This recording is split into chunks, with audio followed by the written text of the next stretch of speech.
యుద్ధం వద్దు వర్ధిల్లాలే ప్రపంచ శాంతి వర్ధిల్లాలే ప్రపంచ శాంతి వర్ధిల్లాలే ప్రపంచ ఉద్దేశం ఇలా ప్రపంచం మొత్తం మీద పెద్ద ఎత్తున యుద్ధం జరుగుతూ ఉంది.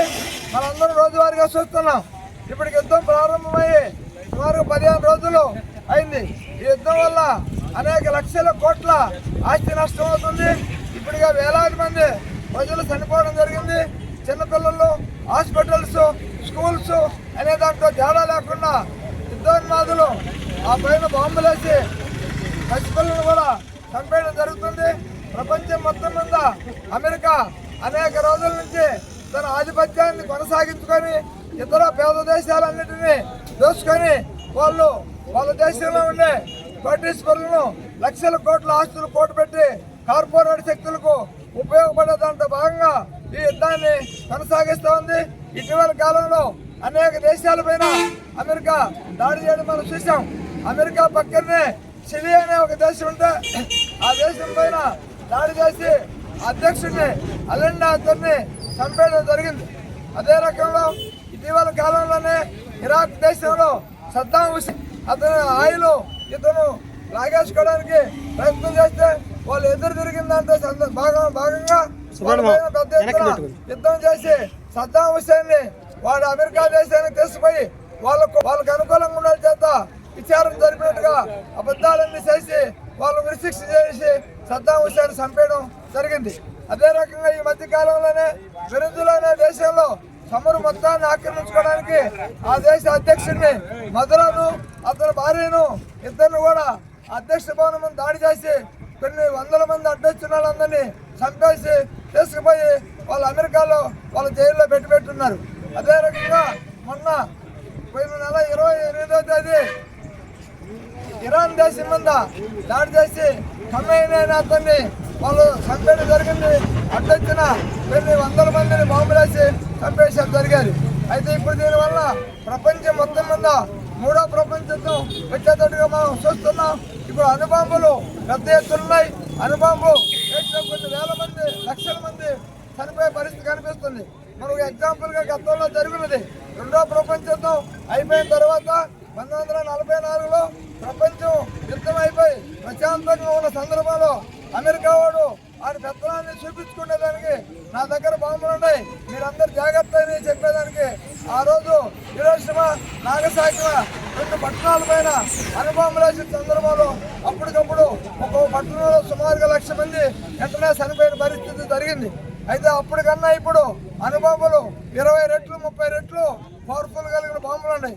అప్పుడు 5ో 10ో ఉన్న పరిస్థితుల నుంచి ఇప్పుడు ఒక్కొక్క దేశం దగ్గర అమెరికా దగ్గర 2,000 చిల్లర 3,000 అనుకున్నాయి. రష్యా దగ్గర 4,000 చిల్లర ఉన్నాయి. అనేక దేశాల్లో చూసినప్పుడు సుమారుగా 10,000 పైన బాంబులు ఉన్నాయి. ఒక్కొక్క బాంబు వేస్తే కొన్ని లక్షల మంది చనిపోయే పరిస్థితి ఉన్నాయి. మరి ఇటువంటి బాంబులు వేసే పరిస్థితి మనం కూడా రేపు ఏ దేశం ఏ పక్కకు పోతుందో తెలియని పరిస్థితి. అందువల్ల మనకు దూరంగా బాంబులు పడ్డా కూడా మనం ఇక్కడ గాలి పీల్చుకొని చనిపోయే పరిస్థితి. అందువల్ల అందరూ కలిసి ప్రపంచ ప్రజలందరూ ఏకోన్ముఖంగా యుద్ధోన్మాదాన్ని వ్యతిరేకించాలని, అమెరికన్ సామ్రాజ్యవాదం రక్షించాలని, ప్రపంచ శాంతి వర్ధిల్లాలనే రకంలో ఈరోజు మనం ఈ టార్చ్ ప్రోగ్రాం చేయడం జరిగింది. రాబోయే రోజుల్లో కూడా ఈ యుద్ధానికి వ్యతిరేకంగా మన గ్రామాన అనేక కార్యక్రమాలు చేయాలి. ప్రజలందరూ యుద్ధానికి వ్యతిరేకంగా నిరసనగా ప్రదర్శనలు చేసి యుద్ధాన్ని వ్యతిరేకించాలా, అమెరికన్ సామ్రాజ్యవాదాన్ని వ్యతిరేకించాలనే రకంలో ఈ సందర్భంగా ఈ కార్యక్రమం చేయడం జరిగింది. ఈ కార్యక్రమంలో పాల్గొన్న మీకు అందరికీ పేరు పేరున ధన్యవాదాలు తెలియజేస్తున్నాను. ఈ కార్యక్రమం జరగడానికి ప్రధాన కారణం ఇరాన్ మీద అమెరికా మరియు ఇజ్రాయిల్ అనవసరంగా యుద్ధాన్ని మొదలుపెట్టి మారణహోమం సృష్టిస్తున్నారు. దాని వలన ప్రపంచవ్యాప్తంగా అనేక దేశాలు 3వ ప్రపంచ యుద్ధం దేశాలని చెప్పేసి ఉంటాయి. అటు నాటో కూటమి, ఇటు ఇంకొక దేశాలు ఉంటాయి. కానీ మనలాంటి దేశాలు అత్యధిక జనాభా కలిగిన దేశాలు ఆర్థికంగా చాలా నష్టపోయే ప్రమాదం ఉంది. ప్రధానంగా మనము ఆయిల్, మన ప్రపంచం మొత్తం మీద ఎక్కువగా ఆయిల్ వాడుకునేది మనము. మన దేశంలో విపరీతమైన ఈరోజు రేట్లు పెరిగితే నిత్యావసర వస్తువులు పెరుగుతాయి, రవాణా ఛార్జీలు పెరుగుతాయి, అనేక రకాలుగా ఎక్కువగా ఇబ్బంది పడేది మన దేశము. ఈ యుద్ధాలు ఉండకూడదని, యుద్ధాలు జరగకూడదని, అసలు ఎవరి దగ్గర కూడా బాంబులు అవసరమా? ప్రతి మనిషి ఇంకొక మనిషిని ప్రేమించాలని, అంతవరకే కానీ ద్వేషించకూడదని చెప్పి మొహమ్మద్ ప్రవక్త అయినా, ఆనాడు యేసుక్రీస్తు అయినా, బుద్ధుడైనా ఇలాంటి మాటలు చెప్పారు. కానీ పెత్తనం కోసమో రాజ్యాధికారం కోసమో వాళ్ళ దగ్గరుండే ఈ యొక్క గొప్పతనాన్ని నిరూపించుకోవడానికో ఆయుధాలు, వాళ్ళు తయారు చేసిన ఆయుధాలు ప్రజల మీద ప్రయోగించి మారణహోమం సృష్టిస్తున్నారు. ఒకవైపు అభివృద్ధి చెందుతూ ఉంది, ఇంకోవైపు మనము నిప్పుల కొలి మీద కూర్చున్న పరిస్థితి ఉంది. ఎందుకంటే ప్రపంచంలో అనేక రకాల అభివృద్ధి చెందుతుంది. కోవిడ్ వచ్చినప్పుడు జనం అల్లాడిపోయారు. ఆ రోజు ఎంతమంది చనిపోయారో ఎవరికీ తెలియదు. కానీ కొన్ని దొంగలెక్కలు చెప్పారు. అలాంటి మహమ్మారి వచ్చినప్పుడు ప్రపంచం అంతా కూడా ఉనికిపోయింది.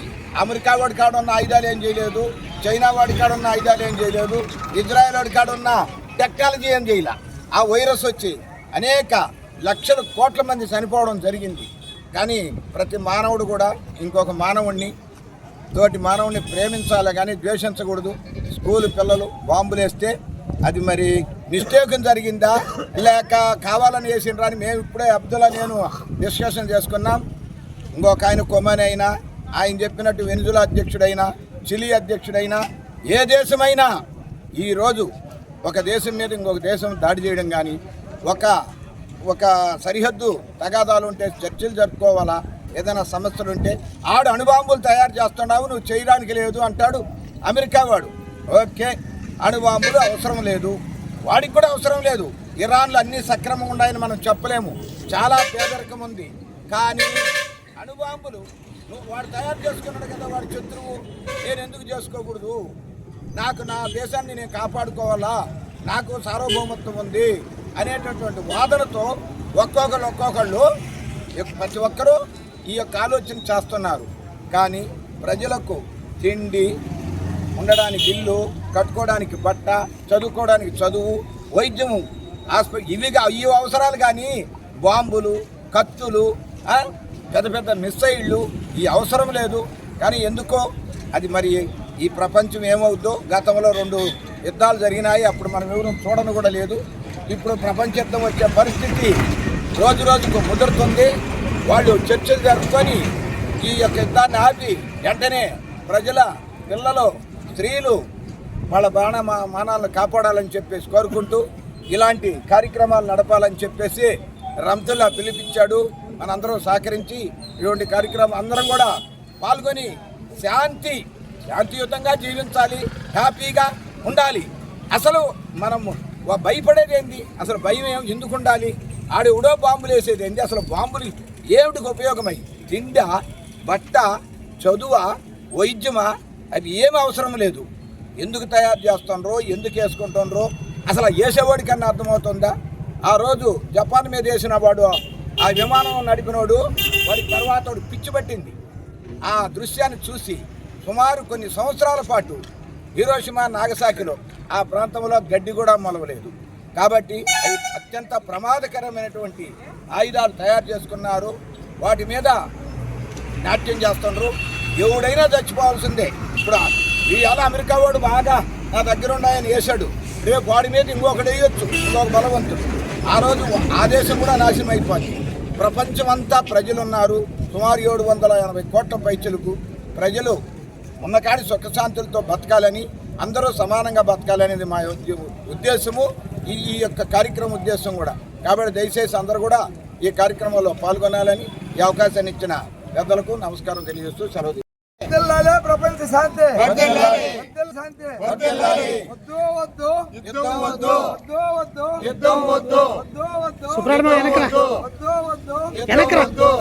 అమెరికన్ సామ్రాజ్యవాదం, అమెరికన్ సామ్రాజ్యవాదం, అమెరికన్ సామ్రాజ్యవాదం, అమెరికన్ సామ్రాజ్యవాదం.